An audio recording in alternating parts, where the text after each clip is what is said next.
Good morning વિદ્યાર્થી મિત્રો, આજે આપણે ધોરણ 10 Gujarati medium unit 4 a wonderful ક્રિએશનની વાત કરીશું. ગ્લોસરી જોઈ લઈએ.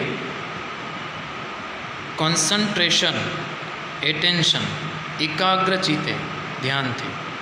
એન્જલ, મેસેન્જર ઓફ ગોડ, દેવદૂત. લેપ, ખોળો. અટર, સ્પીક, બોલવું. ટફ, હાર્ડ, ડિફિકલ્ટ, અઘરું, મુશ્કેલ. હીલ, ક્યોર, સાજા થવું, રૂઝાવું. એન્ડ્યોર, બેર, ટોલરેટ, સહન કરવું. કોમ્પ્રોમાઇઝ, એડજસ્ટ, સમાધાન કરવું. Genius, highly talented, God gifted, પ્રબુદ્ધ, બુદ્ધિશાળી. લીકેજ, પાણી ટપકવું, ચૂવું.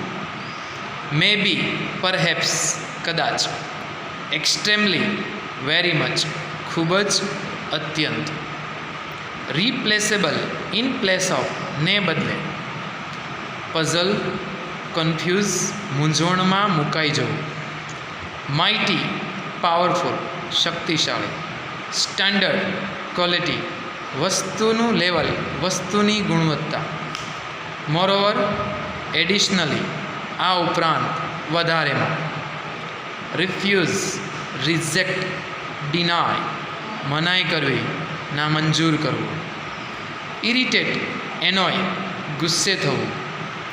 રીઝન, અહીંયા વી એટલે કે વર્બ તરીકે રીઝન જ્યારે વપરાય ત્યારે ટુ થિંક લોજિકલી, તાર્કિક રીતે વિચારવું. અને રીઝન જ્યારે નાઉન તરીકે આવે ત્યારે કોઝ એટલે કે કારણ. મિરેકલ, અમેઝિંગ, ચમત્કાર. યુનિક, અનયુઝ્યુઅલ, અજોડ, વેરી સ્પેશિયલ. ક્રિએશન, ઇનોવેશન, સર્જન. એક્સપ્લેઇન, ક્લેરિફાય, સમજાવવું. ઓવરટાઈમ, એક્સ્ટ્રા ટાઈમ, વધારાના સમય. કોમેન્ટ, રિમાર્ક, ટીકા ટિપ્પણી, આલોચના. સિક, ઇલ, બીમાર. પ્રાઇડ, સેલ્ફ રિસ્પેક્ટ, ગર્વ. ઓકે વિદ્યાર્થી મિત્રો, હવે યુનિટ 4 ઉપર આપણે જઈશું. પ્રીટાસની અંદર પ્રીટાસ 1ની અંદર કેટલીક મધરની ક્વોલિટી આપેલી છે, ક્વોલિટીઝ ઓફ મધર્સ. અને પ્રીટાસ 2ની અંદર ગુજરાતી પોયમ દામોદર કુશાલદાસ બોટાદકરે લખેલી જનનીની જોડ સખી નહીં મળે રે ડોલ, એ સરસ મજાનું માતૃપ્રેમને રજૂ કરતું ગીત રજૂ થયેલું છે. આ યુનિટની અંદર અ વન્ડરફુલ ક્રિએશનની અંદર માતાનું સર્જન જે થયું એના લક્ષણો અને એની વાત રજૂ કરવામાં આવી છે. અને એવું કહેવાય છે કે જ્યારે ઈશ્વર દરેક જગ્યાએ પહોંચી શકે એમ નહોતો ત્યારે એમણે માતાનું સર્જન કર્યું. જોઈએ આપણે બધા જાણીએ છીએ કે મા તે મા, બીજા બધા વગડાના વા. જનનીની જોડ સખી નહીં જડે રે લોલ. બધું જ આપણે જાણીએ છીએ અને આજે એના વિશે આપણે ભણવાનું છે. A wonderful creation.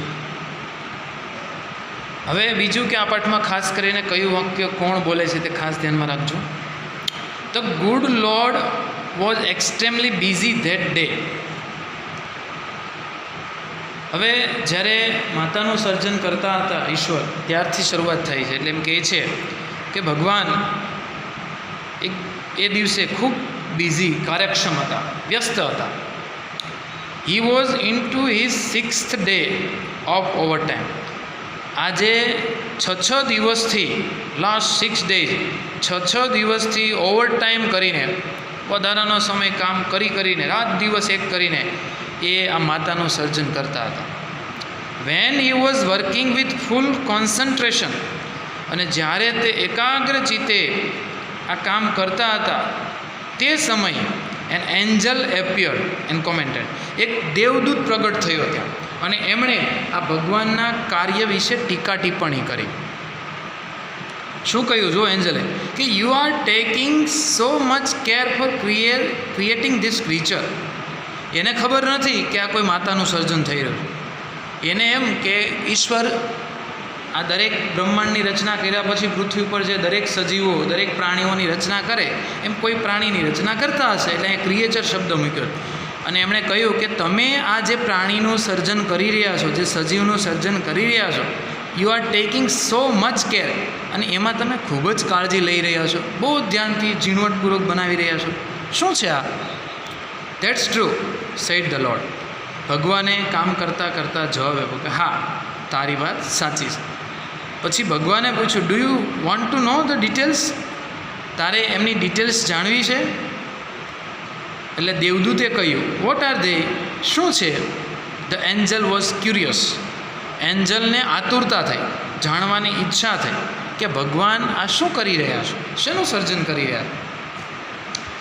ઈશ્વર એમને જવાબ આપતા નથી, પરંતુ એના કેટલાક ક્લુ આપે છે, કેટલાક લક્ષણો દર્શાવે. શું કહે જુઓ, all her part should be movable and replaceable two.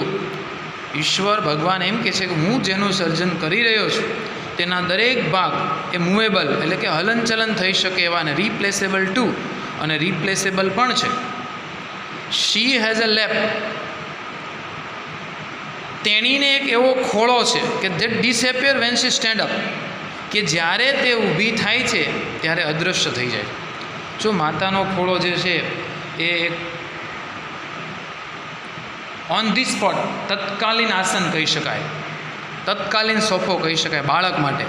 માતા જ્યારે બેસે એટલે એનો ખોળાનું સર્જન થાય, એટલે કે એના ખોળાની અંદર એના બાળક માટે જાણે કે એક સોફા જેવું આસન તૈયાર થઈ જાય, અને બાળક એમાં પૂરેપૂરું આરામથી સૂઈ શકે, ઊંઘી શકે. અને જેવી માતા ઊભી થાય એટલે આ ખોળો ક્યાં ગયો એ કોઈને ખબર ન પડે, અદૃશ્ય થઈ જાય, સોફો જાણે કે અદૃશ્ય થઈ જાય. એટલે ભગવાને કહ્યું છે કે she has a lap that disappear when she stand up. તેણીને એક એવા ખોળાનું સર્જન કર્યું છે કે જે ત્યારે ઊભી થાય છે ત્યારે અદૃશ્ય થઈ જાય છે. ત્રીજું, I have to endo her with a kiss that can cure everything. ભગવાન કહે છે કે મેં એના અંદર એક એવું ચુંબન, અને એના ચુંબનની અંદર એક એવી તાકાત મૂકી છે કે ધેટ કેન ક્યોર એવરીથિંગ, કે જે દરેક પ્રકારના રોગ દુઃખ એ દૂર કરી દે, સાજા કરી દે.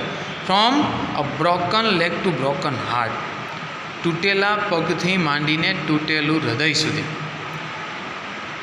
હવે હકીકતમાં તૂટેલું હૃદય કે તૂટેલો પગ એ ડૉક્ટરની પાસે ગયા વગર સાજું ન થાય, પરંતુ છતાંય માતાના ચુંબનની અંદર એક એવી તાકાત છે કે બાળક રડતું હોય, પડ્યું હોય, વાગ્યું હોય, લોહી નીકળતું હોય, પણ દોડીને માતા એને તેડી લે, અને એને જ્યારે પ્રેમભર્યું ચુંબન કરે ત્યારે એ બાળકને થોડી વાર માટે એવું લાગે કે મને કંઈ થયું નથી, અને એને બધું જ દુઃખ દૂર થઈ જાય.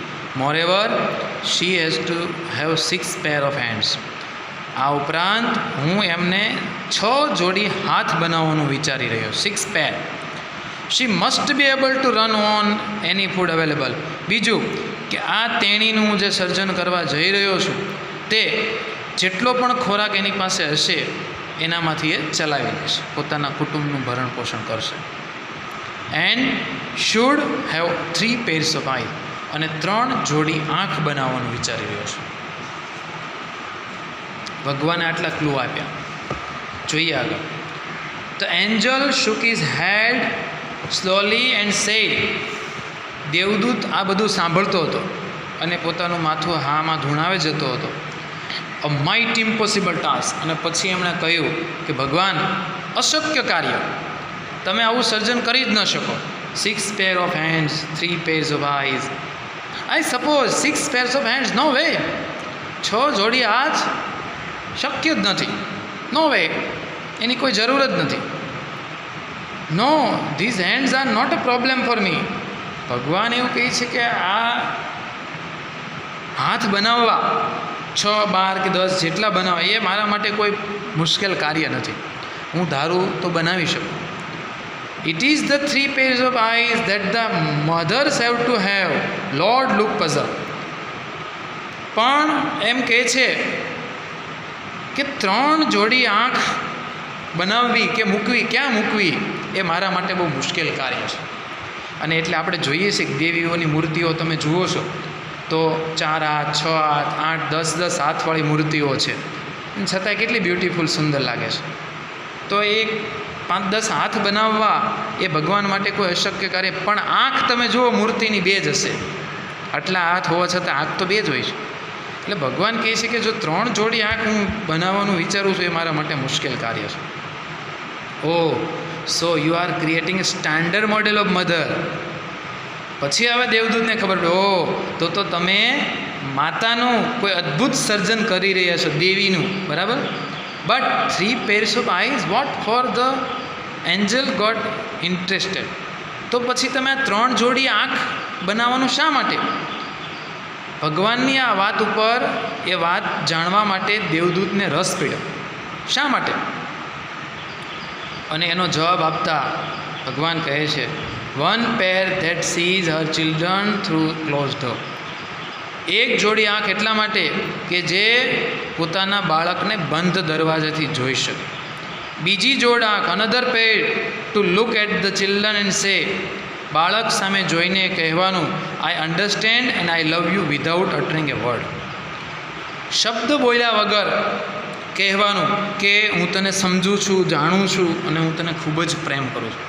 જો આ વાત માતા પોતાના બાળકની સામે જોવે તો એની દ્રષ્ટિની અંદર અથાગ પ્રેમ હોય છે, અજબ પ્રેમ હોય છે. એને ક્યારેય પોતાના બાળકને આઈ લવ યુ કહેવું પડતું નથી. એટલે શબ્દ મૂક્યો છે વિધાઉટ અટરિંગ એ વર્ડ. શબ્દ બોલ્યા વગર, બરાબર, નિશબ્દ એની અંદર ખૂબ જ પ્રેમ ભરેલો હોય છે. And the 3rd pair to see all secret thing without opening them. અને ત્રીજી જોડ આંખ એટલા માટે કે પોતાના બાળકની દરેક સિક્રેટ બાબતે પોતે એ જોઈ શકે, જાણી શકે, એનો અંતરાત્મા શું કહેવા માગે છે સમજી શકે, એટલા માટે. ઓકે, અહીં સુધી રાખીએ છીએ. બાકીનો પાર્ટ, અધૂરો ભાગ આવતીકાલે. થેન્ક્સ. સ્પેલિંગો મૌખિક તૈયાર કરી ખાસ કરીને સિમિલર મિનિંગ્સ પરીક્ષામાં પૂછાતા હોવાથી એ ઇંગ્લિશ ટુ ઇંગ્લિશ યાદ રાખવાનો પ્રયત્ન કરો. અસ્તુ.